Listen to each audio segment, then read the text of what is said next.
हम एक आश्रम में खंडहर था जंगल में गंगा के किनारे, तो वहां हमें रोका गया कि यहां मत सोना, यहां भूत रहते हैं।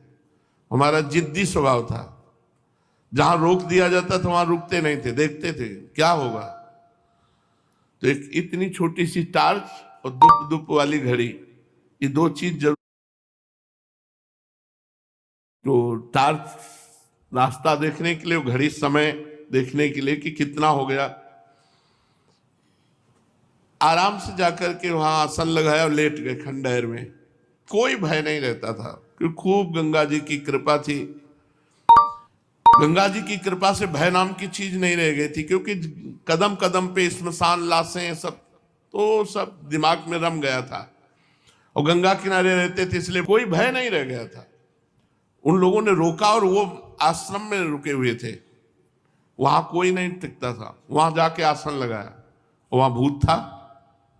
रात्रि के 9 बजे जो ही आसन लगाया और लेटे, ते ही हमारे ऊपर ऐसे जैसे बहुत वजनदार जांघें जिसकी हो, वो हमारे ऊपर ऐसे चढ़ गया। खूब हम चेतना, हम कोई सो नहीं रहे थे।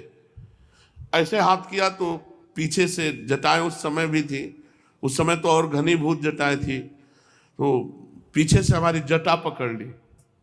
ये सब जागृत में हो रहा था। 9 बजे थे शाम के, पर मंत्र चल रहा था। फिर एकदम खाली उठे, हम कहा नहीं, ये हमारा भ्रम है, ऐसा नहीं हो सकता कि हम नाम जप कर। तो पवित्र प्रेत भी होते हैं, जैसे भाई जी से हनुमान प्रसाद पोद्दार जी के सामने प्रकट हुए पारसी, तो कहा कि आप डरना मत। तो उनका मैं डरूंगा क्यों? बोले मैं प्रेत हूं। तो भाई जी को कुछ ऐसा लगा कि प्रेत सामने खड़े थे, तो उनका मैं आपके पास उद्धार कराने के लिए आया हूं।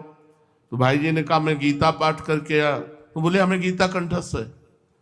वो प्रेत बोला मुझे गीता कंठस्थ है। तो कुछ प्रेत पवित्र प्रेत होते हैं, जिनसे चूक हो गई प्रेत बनते, तो वो अपवित्र प्रेत तो छू नहीं सकते। बाहर निकले, एक महुआ का पेड़ था, खड़े हुए, हम नहीं, प्रेत नहीं हो सकता। फिर जाके लेट गए, बहुत जिद्दी स्वभाव।